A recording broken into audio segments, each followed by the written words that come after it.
l'assumpte és que els nascuts en el 48, 49, 50, 51 i 52, d'això me'n recordo, anàvem tots en la mateixa classe.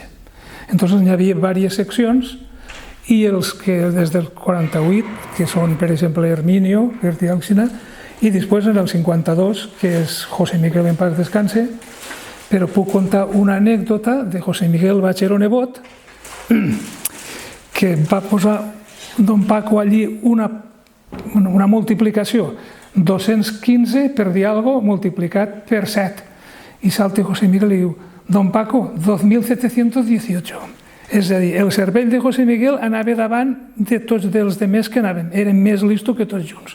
I això me'n recorde. I després, clar, hi ha unes altres anècdotes que això diré, encara que se m'enfadeixa, però me dona igual, Àngel el Mut, que estàvem tots en rogle i aixina, i a veure qui podia tirar-li més besitos a la Mare de Déu. Seríem xiquillos de 7 o 8 anys, però això és real perquè me'n recorde. Sí, perquè, per exemple, la religió en aquell moment era... A veure, la religió era la primera de totes. Primer eres cristiano, soy cristiano por la gracia de Dios, i que ser cristiano, ser discípulo de Cristo. I encara te soltaria les letanies en llatí. I no vull dir. I com era un dia normal? Quan entrava en classe cantàveu alguna cosa? Bueno, quan s'entrava a classe se posava en tira allí al pati, anàvem en un pot que ens donaven llet de matí dels Estats Units, un pot que hi havia allí i hi havia cola. I hi havia gent que corria antes per a tindre la llet més calenta. Això era el desdejuni del dematí. I després per l'esprà ens donaven una pilota de formatge, també va d'inusa, i això era el berenar. Però bueno, s'arribava de matí, es començava...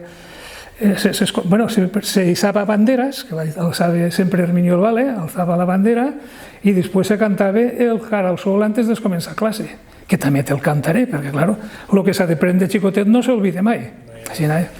I després ja s'entrava a classe, se pujava els xiques baix, nosaltres dalt, y allí, pues mira, lunes aritmética y religión, martes gramática y formación, miércoles geografía i història. Vull dir, cada dia d'una classe de matí i una classe de vesprà, això t'ho dic perquè és el que tinc gravat en el inconscient o l'inconscient, el que sigui. I entonces se donava aquestes hores de classe, se feia el deure allí, i després la gent no tenia diners per comprar-se llibretes i anàvem als cantinals a veure què havien tirat. Per lo que tiraven ahir al cantinal del Cafè de Bosses, i després Manol Patacot, que tenia un tio que treballava el registre, me pareix, o treballava? Bueno, i aquell tenia bloqueig i com no hi havia diners, anàvem i en els bloqueig fèiem...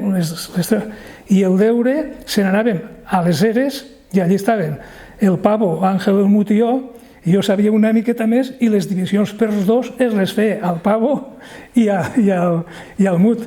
I, bueno, és això. I després estaven els que eren més listros.